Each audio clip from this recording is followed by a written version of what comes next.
et que maladie bi nekkul ci réew mi lan moo mën a nekk conséquence su inconscience su ñenn ñooñu. merci dama xam ne mbir mi toll na foo xam ne ñiy wër di wax dañuy di wax ne feebar bi amul dañuy caaxaan te je pense que waruñu leen déglu dafa di loo xam ne réalité la te ñu ngi fës ci àdduna bi.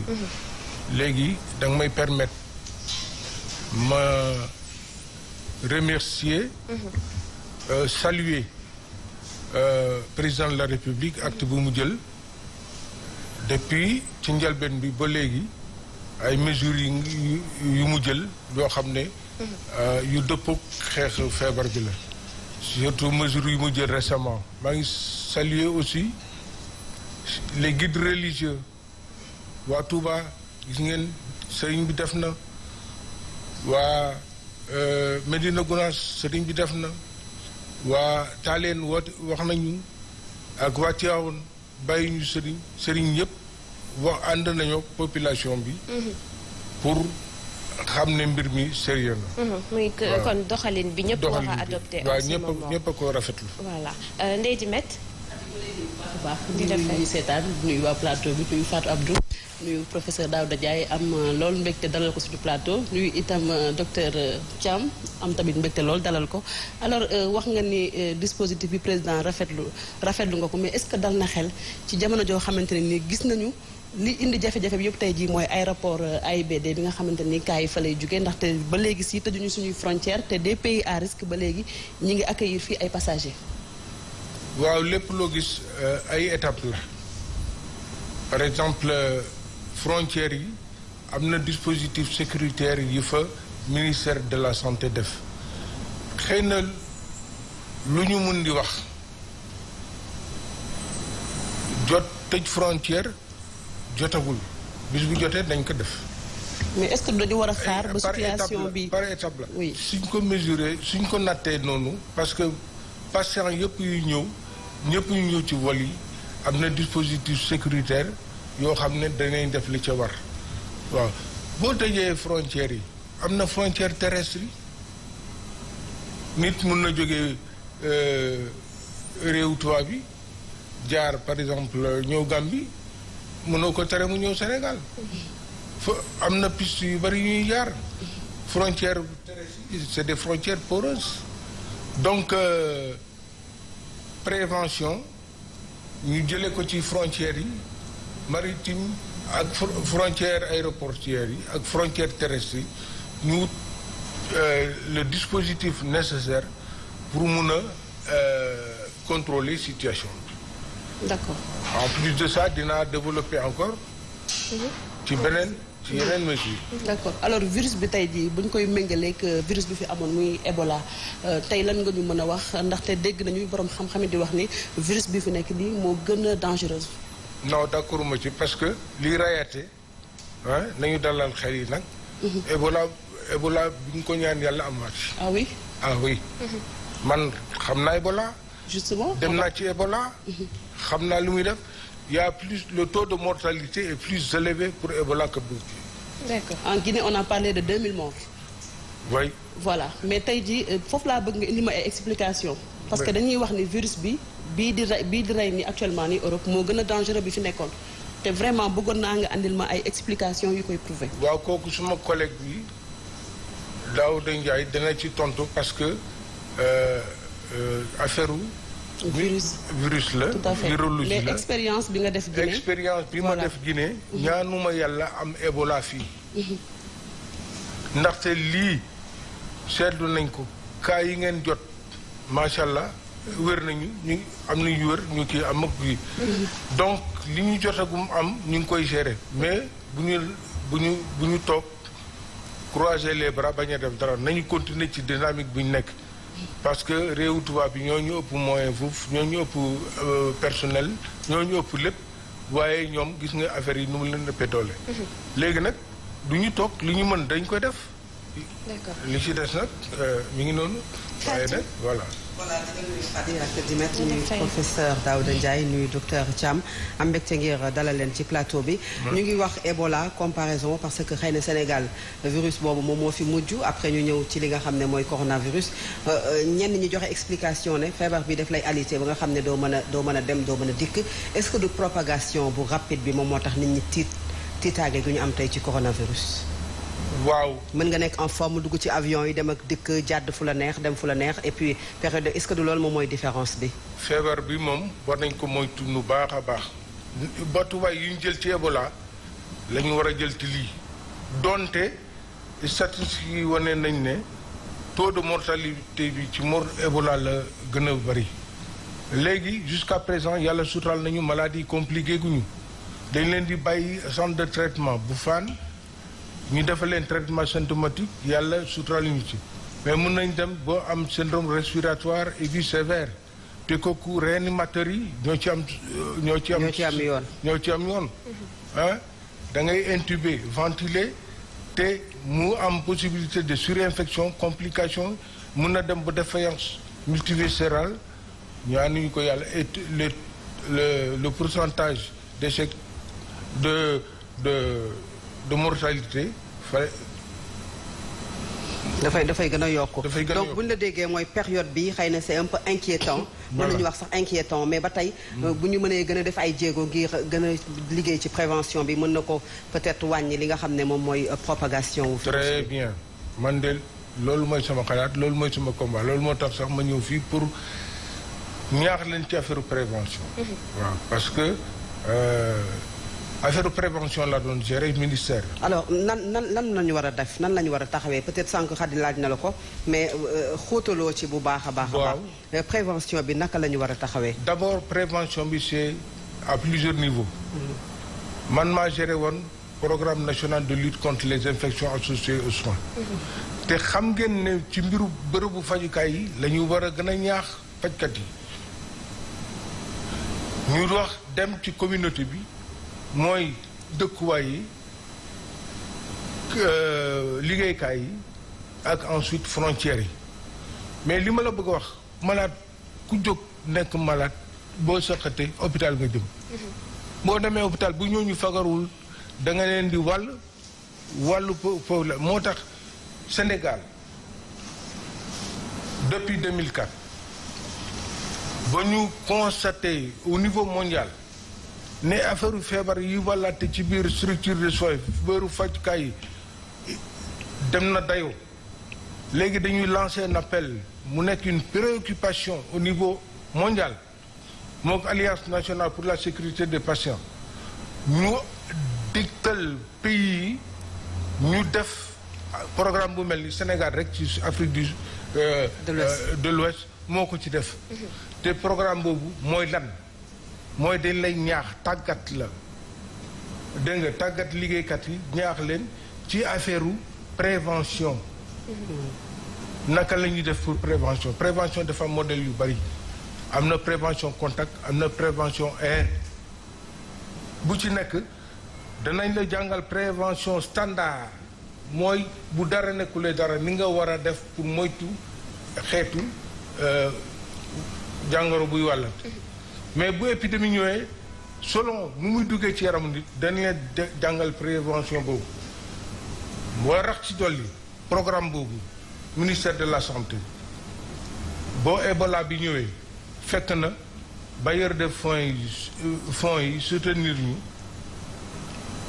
ñu def ci hôpitaux yi loolu ñuy raxasee loxo unité de fabrication xam nga temps boobu alcogel bi demoon nañ ba seeral ko kenn gisatu ko ñun ak collaboration ak comment il s'appelle USAID branche intra-health ak benn expert bu nekk fan un pharmacien docteur Faye suñu programme bi initié loolu installé unité de fabrication de solutions hydroalcooliques mooy luy raxas loxo ay flacon ñu mun ci jox maladie ak personnel bi Touba ci biir kii bi ñu inauguré fa def fa benn unité de fabrication Diourbel ñu def fa benn unité de fabrication Louga ñu def fa benn wax ci contexte bi coronavirus peut-être loolu nga doon xaar tey. waaw ci li nga xam ne moom mooy li am tey. waaw parce que programme on a réussi à peut-être vaincre l'Ebola. loolu ngay xaar yow ci coronavirus. stratégie yëpp li ma ciy wax nag damay wax ne ministère. ci biir stratégie am war na fulal programme boobu. d'accord c'est clair dafa ko war a fulal parce que ça c'est la prévention qui est de mise. feebar bi nee nañ la amuñu garabam. donc prévention la ñu war a def ministère de la santé dafa war a taxaw pour renforcer programme boobu. loolu leer na. alors ci wàllum communication bi sax la ñuy des mais cette fois ak professeur tey nan la ñu war a mën a procéder ba nga xamante ne askan bi duñu leen paniquer mais ku ci nekk di nga conscient que l'heure est grave en ce moment. waaw je pense qu'il faudra d'abord wax fan lañ toll.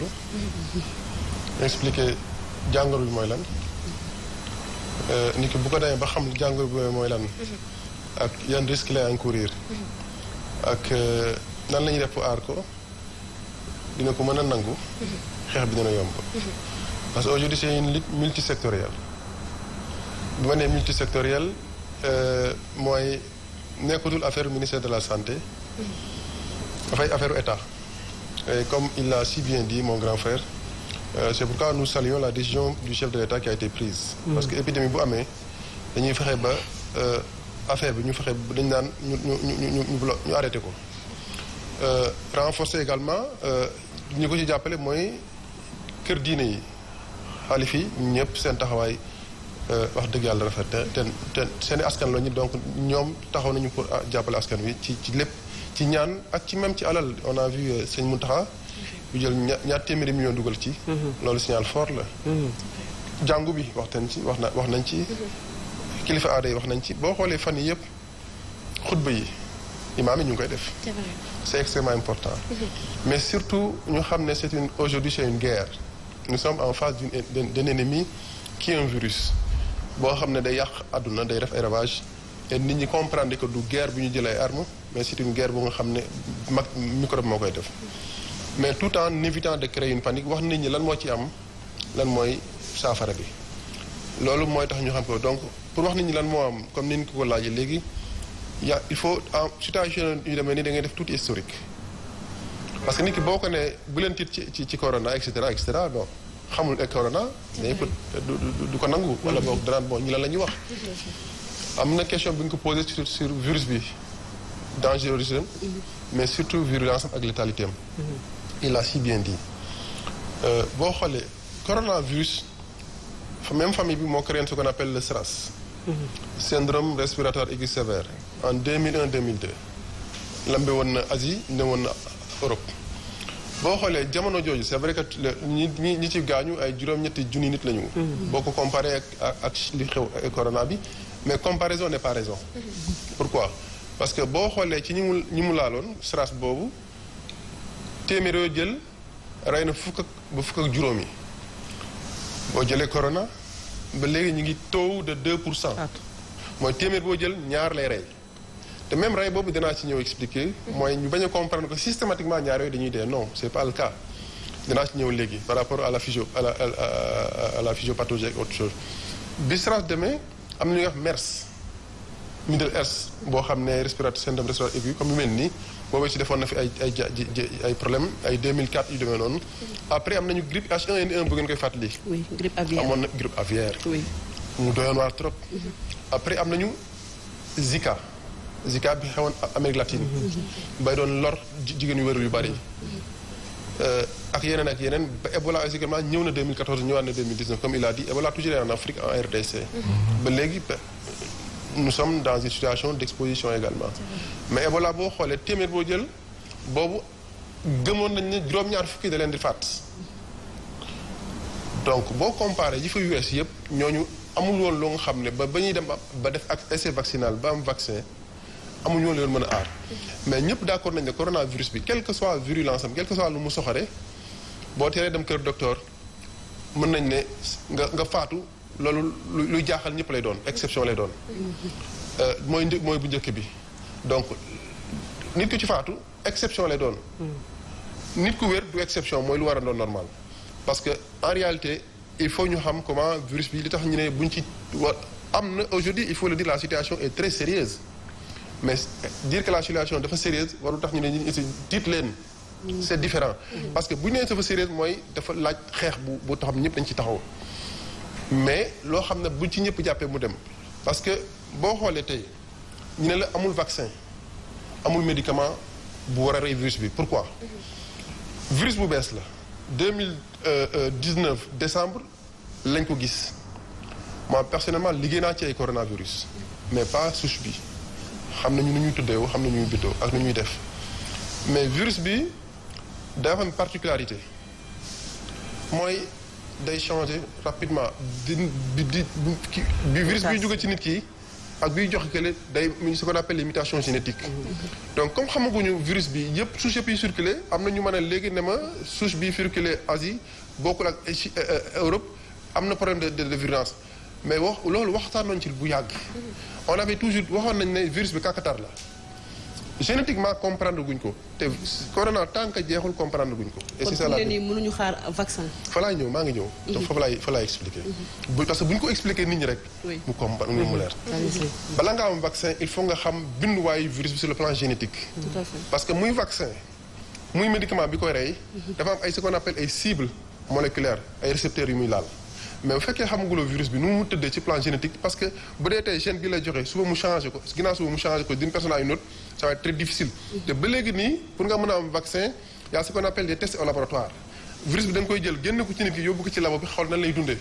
ak yooyu nga koy teg ba demee ba ci biir mu jox la leneen après bu demee phase laboratoire ce qu'on appelle les phases d'essai phase 3 et 4 sur le terrain mooy loolu ñu gis ci labo dañ ko expérimenter ci ay nit. xool ndax am na et loolu day jël ay temps day jël ay mois mën na jël sa at bu ko lu ëpp. comme par exemple combien expérience yi ngeen jot a am. 1 an 2 ans loolu moom mooy en réalité pour ñun mooy at mooy. pour trouver le vaccin. oui on pense que fii parce que y aura même bu ñu gisoon des candidats vaccins. actuellement yoo xam ne la ñàkkul ne testé nañu ko ci ay doomu aadama. Chine ñàkkul ne def nañu ay essais vaccinaux ci population boobu ñu dem. mais li am mooy essais vaccinaux dañ koy répliquer au niveau de plusieurs régions. bu ne am na Chine rek ça veut pas dire que virus bi nekk Chine. essai vaccinal am vaccin yi mu génn baax na pour souche yi am Sénégal parce que mun na bañ a nekk souche yi donc mun na am beneen étape première étape ba nga xam ne pour mu nekk un vaccin qui vaut au plan mondial aujourd'hui war na mën a développer il faut mu jël ay temps mais pour le moment lépp lu ñu mën a am pour bloquer ko mën nañu ko def mais ce qui fait qu'aujourd'hui vaccin bi difficile ñu am ko médicament bi c'est la même chose mais ce qui est important par rapport à tout ça pour wax ne nit ñi d'accord amuñu vaccin bu ko rey bu ko aar amuñu médicament bu ko rey mais boo defee prévention bi ci war surtout au plan préventif mooy nga bañ ko aar ak l'approche de prise en charge mooy yow boo yégee na sa yaram tàng na wala nga am ngay symptômes yu ñuy fàttali muy sëqat muy lu mel ni socc ay lor di génn put bi di xasan et cetera ba yenn saa yi biir yu metti boo teelee woo kër docteur ministère de la santé teg nañ ci li nga xam ne dañ leen ciy féliciter pour le moment ñu ngi ciy liggéey bu am solo parce que ñoom dañ def tout pour ñu jëli la parce que virus bi nu muy fonctionner boo xoolee day dem ba ci biir te c'est pas spécifique du corona c'est spécifique de la plupart des microbes microbe bi nekk am na nu muy daane doomu aadama bi boo xoolee li gën a tax muy rey bu demee bay téye say xëtër say dënn say poumon mais pour misaalal ko tuuti bu fekkee dañu ne bu dënn bi fukki buntu fi nekk fukki fenêtre ñuy nooyee waxuma la ma loo am de dama koy misaal ñu ne la bu fekkee teel nga ñëw balaa virus bi comme mënuñu ko rey mais mën nañu fexe ba du tëj buntu yooyu ba li lay lor donc boo teelee dem moom dinañ bloqué buntam yoonam ba du egsi ci loolu donc ki gën a teel a dem moom chance ba duñ ko tëj buntu yi du tëju fenêtre du tëju bu tëj fenêtre tëjul donc yow sa bakkan du dem moo tax tout repose sur gaaw teew fu dem kër l'hôpital donc tout repose également en dehors de ça sur la prévention. Alors docteur raxasu ndox ak saabu moom moo ëpp ci li ñuy wax loolu kon mu nekk loxo yi mais yeneen yi nga xamante ne peut-être mën na fa jaar dugg la yooyu aussi yan la mën a doon. bon et là damay rappeler aussi l'histoire du virus. ci yu mel nii ce qu'on appelle les maladies émergentes et réémergentes. corona daf ci bokk. virus au départ ay zoonose la zoonose mooy loo xam ne mala ñoo koy joxe d'accord mu dem ba ci biir mooy. après mu ñëw jóge ci mala jóge ci doomu aadama ñu wax anthropozoonose mooy jóge na ci mala ñëw na ci doomu aadama virus bépp boo gis virus bu jógee ci mala ñëw ci doomu aadama day soxor parce que yaramu mala li ko am bokkul ak sunu bos loolu ci ay lekk la woon ak dëkkuwaay mais dem na ba tey mu nekk ce qu'on appelle une maladie interhumaine mooy dañ koy joxante ci biir nit comme dañ koy joxale ci biir nit nag léegi la dañuy xool nan lañ koy wàlle donc toujours est-il que yeneen méthode de prévention de transmission yi nga xam ne mën na nekk lekk la leneen la il faut pas l'exclure bu ñu ko pousse mais li gën a fës tey ñu xam ne moo ko waral tey mu gën a gaaw mooy waxante bi suñu biir man xaw ma am naa ko aujourd'hui parce que daf aw ma symptôme probablement mais il y a ce qu'on appelle la phase d'incubation ak ce qu'on appelle les porteurs sains phase d'incubation mooy virus bi mën na dugg sa yaram te jàngoro bi du la sonn du génnagul ci du feeñagul sa yaram yooyu dina dellu 14 jours maintenant scientifiquement gars yi gis nañ ne mën na ko néew comme mën na ko yokk mais en moyenne jusqu'à présent li nit ñi d'accord mooy 14 jours fukki fan ak ñeent bu leen weesoo yaa ce qu'on appelle les porteurs sains mooy ñoo xam ne am nañu virus bi te du feeñ seen yaram mais ñooñu ñooy danger public mooy man mën naa ko am sama yaram kattan parce que là également c'est important de préciser une chose virus bi dafa am lu koy bloquer pour mu développer en fond ce qu'on appelle l'immunité c'est pas pour rien ñu ne la mag ñi lay gën a loofal lay gën a sonal yu am 80 ans parce que ñoom seen yaram amul anticorps ak ay réaction cellulaire yu ko mën a aar wala xale tout le temps ki nga xam ne amaguñu anticorps wala ñoo xam ne am nañu maladie chronique boo xam ne parce que virus la boo xam ne bu fekkee maladie bu fa nekk deuxième maladie fekk ko parce que maladie bi bu njëkk foofu yaram bi mu ngi lijjanti kooku bu virus bi ñëwee ak lii ak dooleem mais yaram bi attandul xeex boobu ce qui fait que donc ñooñu bu fekkee ne amuloo problème d'immunité donc sa yaram mi ngi réagir par rapport à ça lu ñëw mu xeex ko parce que y a ce qu'on appelle la réaction cellulaire yu nga xam ne mooy njëkk a ñëw bloquer virus bi am na ñu nga xam ne les anticorps yooyu amaguñ ko mais toujours nit ki dina créer loo xam ne dina ko faagagal donc ñi am boobu immunité solide ñooñu mën nañu dund ba ci virus bi du feeñ ci ñoom et c'est pourquoi chaque Sénégalais aujourd'hui parce que Sénégal génn na phase qu'on appelle de phase de cas importé mooy nekkatuñu cas dëkk boo xam ne dañ ko indi mënoon nañu ba 1000 cas mais tous les cas nekk des cas importés nekkuñu période de transmission dans un pays de transmission mais aujourd'hui on est dans un pays de transmission alors le Sénégalais bi nga xam ne dafa jógee Espagne te ñu wax ne moom ci boppam xamoon na ne dafa am feebar bi mu ñëw fii xam na ko wala xamu ko raison pour laquelle depuis peut-être démb wala ba fan yi ko jiitu ñu ngi wax la fermeture hermétique des frontières yow partagé nga loolu wala balaa boobu dafa am d'abord ci nit ki moi je pense il faut qu'on insiste beaucoup parce que il y a ce qu'on appelle la prévention collective et à la prévention individuelle bu ñu fàttee prévention individuelle bi mooy nit ki man dama bëgg ñuy insister ci prévention individuelle bi parce que cappaandaw bi foofu la mooy ku ci nekk ci ñun nan la mën def pour aar sa bopp day wàlle ci ay man ak yow à 1 mètre comme suma grand frère su ma ko amee su ma waxee nii dama koy jox xaw ma ko donc ñu ne bu fekkee da ngay dugg ci zone confinée mooy ay tey transport en commun ak yeneen ak foo xam ne am nay malade ñu ne la solal masque parce que xawuma ndax am naa ko xaw ma aw ma ko te bu ñu waxante mën nañu ko wàllante am na boo xam ne man su ma ko amee su ma tisa xëtee def suma loxo sama fii ma def nii wala ma tisooli wala ma wax dara su ma nuyoo grand bi bu jëlee loxoom teg ko ci kanamam xar kanamam da koy jël moo tax foofu ñu wax ne c'est pas pour ñu ne raxas loxo yi c'est extrêmement important ça va rompre la chaîne de transmission daa ñëw ci frontière voilà mais côté boobu juste le fait que pour masque yi parce que est-ce que jotul également ñu ñaax nit yi ci bii masque moom nga war a sol bu fekkee da nga bëgg a aar sa bopp bii nga war a sol bu fekkee da nga ko am ak itam gel yi ñi gis nañu que ñëpp a ngi daw vers gel yi nit yi di ci def commerce bu weesoo prix bi ñuy yokk sax comment faire pour distinguer bi baax ak bi baaxul daa ñëw si ces questions waaw allez-y mais pour vous dire que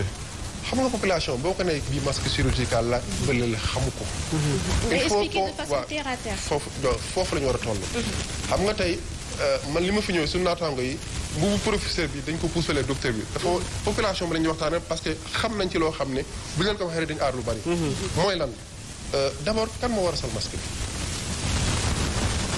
masque bi ki ko sol d'abord obligatoirement koo xam ne am nga ko wala feeñ na ci yow wala yaakaar nga am kooku obligatoirement da nga koy sol isolé wu ba pare kooku obligatoirement da nga koy sol en plus masque bi dafa am lu muy àndal bu fekkee amaguloo masque booy tisoole même bu la dara datul jëlal mouchoir teg ko sa kanam xaar kanam tisoole ci sànni ko ci bu mbalit parce que xamaguloo am nga ko maintenant booy dugg aussi maintenant koo xam ne dara yaakaar nga dara amu la ngay dox ci mbedd bi c'est pas la peine que sol masque parce que virus bi du foofu la quoi maintenant booy dem ci lieu comme aujourd'hui transport en commun yi nga xam ne ñëpp mën nañ fi dafa confiné wu muy comme ku dugg ci avion xamuloo ki nga dendal am na ko te bu tisoolee wala mu jege la bu waxee mën na la ko wàll kooku bu fekkee moom aaru boppam pour ko ne ko wàll yow da ngay aar sa bopp donc fépp fi ñu yaakaar ne confinement am na fi aération amul te fu ma fa duggee mën naa ko jël foofu masque dafa war a am maintenant avant ñu ñëw ci ban genre masque c'est d'abord la protection foofu moom la laaj d'abord donc loolu mooy li ku nekk war def et puis di raxas loxo yi nu mu gën a bëri fréquemment même raxas loxo yi moom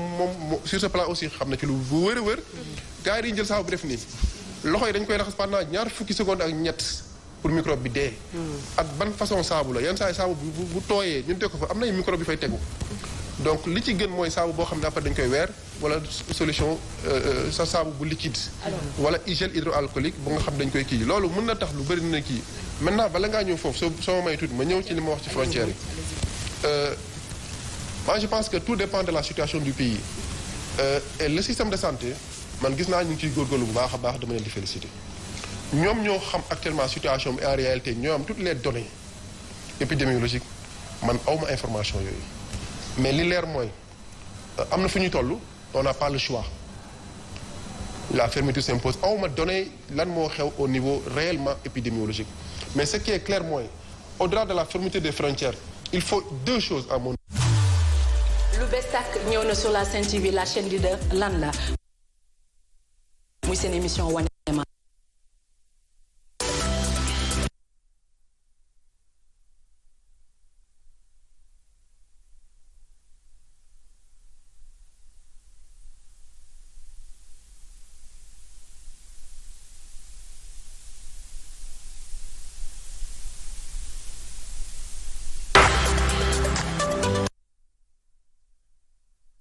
expertise ak plateau technique boo xam ne fu mu mënoon toll mën nañu ko gérer. Ça c'est clair.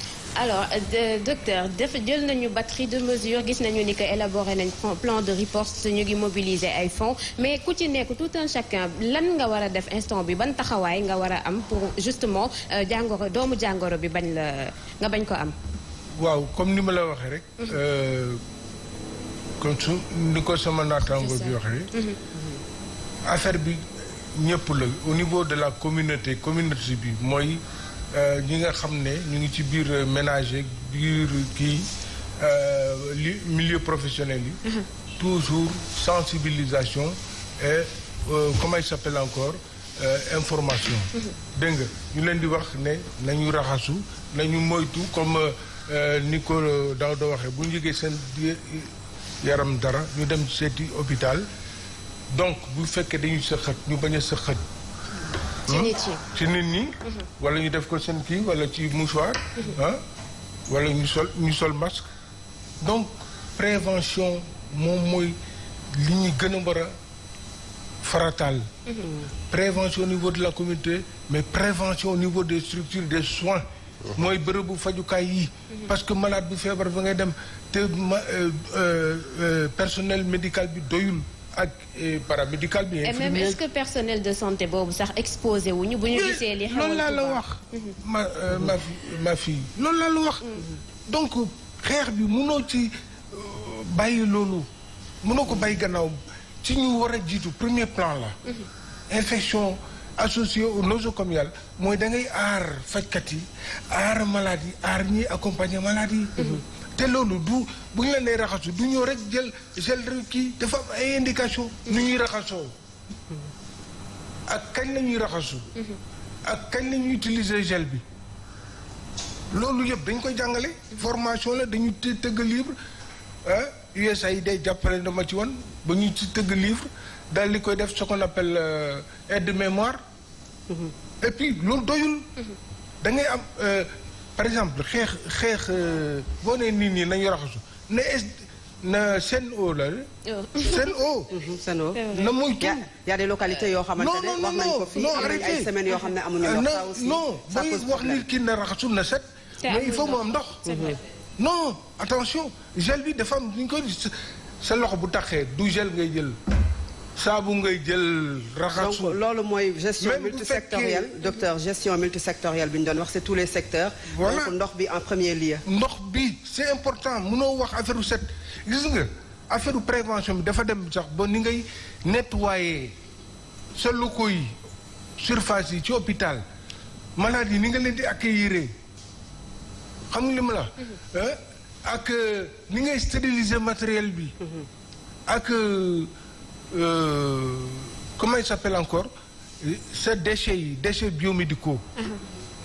mais dafa am solo. donc gel bi amul effet bu fekkee jiitaloo saabu c'est bon à savoir parce que ñëpp a ngi utiliser gel yi en ce moment. C'est une question. attention. C'est une question. là aussi xarama wala. bul jaxase. loolu formation la. dama ne gel bi mën nga ko utiliser à condition que sa loxo mu set. c'est-à-dire que amul benn tache. dafa di ko xam ne les mains apparemment propres amul benn souillure. mun naa utiliser gel man mun naa utiliser yow mun nga utiliser gel waaye bu malade boo demee di xool malade mu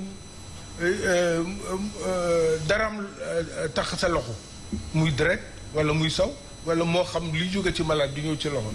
kooku doo utiliser gel. da ngay dem jël saabu raxasu. d'accord.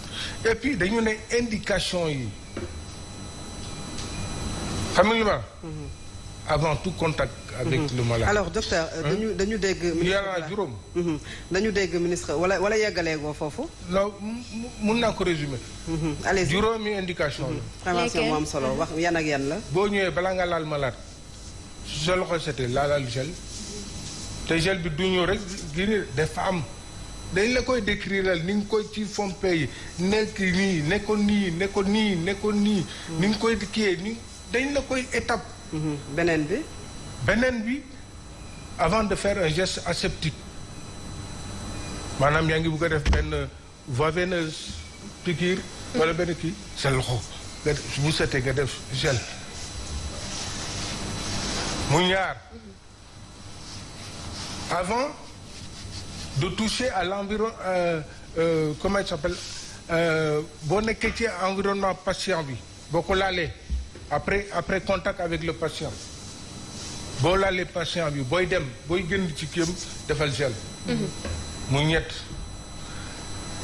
beneen bi après contact avec l'environnement avec du patient maanaam environnement patient bi ñëw nga laal daraam wala nga laal njëganaayam wala nga defar lalam wala nga laal malade kii bi lépp loo xam ne ay raccord yu ñu ko samp nga def.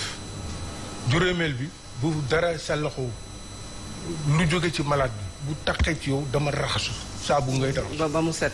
alors le ministre de la santé dañu dégg mu ne dafa fas yéene tey jii daanaka def na ko porter plainte auprès du procureur ñi nga xam ne ñoom lañ jippee ay fake news maanaam ñi nga xam ne dañuy li ci ëpp nag mooy ñi nekk ci réseaux sociaux yi mais ñeneen ñi nga xam ne nekkuñu ci réseaux sociaux yi te dañu ko gëm ndax ñu ngi koy lam-laamee que ne amul même si communication bi bëri na que ne la maladie existe ñooñu.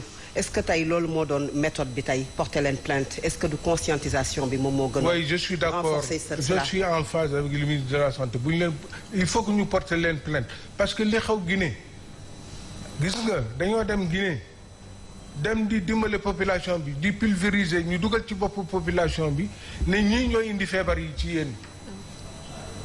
am na ay ñi ñëwoon di leen dimbale yu ñuy attaqué ba faat leen foofu population bi. faat leen ñi ñu dàqe leen toj seen camion donc sensibilisation dafa am solo. yu mel ni caaxaan ba non nañ bay jusqu'à sévir. il faut sévir. il faut ku ko defati ñu arrêté la. tëj la mais non attends c'est sérieux ça. donc docteur wax nga sànq ci wàllum raxas loxo yi mu nekk lu am solo wax nañu itam génn nañu xaalis ngir.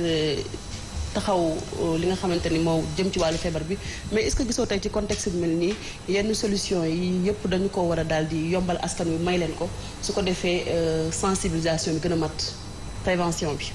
yan solution liquide hydroalcoolique yi parce que gis nañu ni fan yëpp dafa nekk sax en rupture ci yenn pharmacie yi donc tey askan wi léeg-léeg pour ñu jote ki sax dañuy wax ni jafe-jafe la. dégguloo ma ne man hôpital bi ma daan gérer structure yi de santé yi fexeen programme bi. avec l'appui de l'USAID américain yi dimbali ba mu implanté foofu ay unités de fabrication. mais nii amagul. waaw mais nii gis léegi nag il faut ñu auditer ñu dem seeti yooyu def le point est-ce que unités yooyu ñu ngi dox ba léegi. bu ñu paanee naka lañ ko leen di réparer ñu mën a produire encore nee naa la màggalu Touba bi 2014 ci la ñu inauguré bu ñu defoon hôpital Matlaboul Fawzeyni c'est que ministre c'est que Sénégal am na ay jéego yu mu def mais il faut que bu ñu tolloo certain niveau il faut ñu maintenir foofu voilà donc prévention boobu laa bëgg ñu yokk ay nit ay pronalin ñu dem di superviser xool. sur le terrain. sur le terrain. parce que nag collectivité locale yi tamit ñoom. dañ ci bokk. parce que ñoom ñoo gën a jege askan wi tey jii foog naa sensibilisation bi ci foofu la war a dooree d'abord ci bunt bi. les guides religieux ñëpp la ñu woo. xanaa kay collectivité locale kan moo koy gérer. monsieur président de la république joxe le bon exemple sëriñ ci joxe le bon exemple waaye loolu kan mooy dese ci gannaaw. c'est vrai. loolu kay mënu weesu foofu ñun kay suñu problème moo doon njiit yi religieux yi daal di sooxe. mais ñoom ñoo ñu jëkk bañ ko waxee la ñoom ñoo ñu jiitu jël ay mesures. seen rassemblement yu war a am ñu kii ko mais léegi dara desatu ci. c'est vrai. léegi y a des personnes de mauvaise foi ou bien des individus de mauvaise foi. mal intentionnés qui peut-être il faut les corriger. Donc il faut pas raconter du n'importe quoi pour la santé de la nation. alors peut-être balaa ngaa jeexal rek bu ñu ko mënee may benn question rek pour professeur Daouda Ndiaye. on parlait de 12 lits léegi extension jusqu'à 36 lits fi nga xam ne moom mooy hôpital Fann maladie infectieuse mais ñu gis Touba li nga xam ne xaw ma ndax chiffre yooyu déjà c'est exact mais li nga xam ne moom mooy Touba ñi ko fa am foofu la ñu toog dégg nañu Mbour donc région yi bu weesoo Touba dégg nañu Mbour Dakar aujourd'hui ñaanuñu ko yàlla bu demee ba law est-ce que am nañu peut-être moyens yi bu weesoo Institut Pasteur mais ay bërëb yoo xamante ne na leen fa mën a confiner isoler leen fa ba pare faj leen. waaw d'abord da nga may permettre ma féliciter le corps médical. sama collègue yi sama service laa jógee léegi hôpital Dantec. damay ñeewantal sama service. parce que ñëpp nee nañ leen toog leen mais ñun mënuñoo toog su ma hôpital laa jógee fa laay delluwaat. xale yaa ngi fa corps bi muy médecin muy pharmacien muy dentiste sage-femme infirmier paramédicaux ñëpp. dañ leen di gërëm di leen sant. di leen encourager te xam ne tey comme on l'a dit ce sont les plus exposés malheureusement. ñu gën leen jàppale. parce que ku feebar ci ñoom ngay dem. te yow xamuloo booy dem ndax di nga koy daal sa kër te nga am njaboot on est obligé d'aller à l'hôpital donc loolu dama ci bëggoon taxaw. féliciter leen encourager leen ñun ñëpp ci lañ bokk. suñu biir la mais te ñaan yàlla mu gën ñoo aar jàppale ñu. rapidement rek maintenant par rapport kii bi. lii oui. C'est comme je disais tout à l'heure avec les laboratoires, nous sommes disponibles.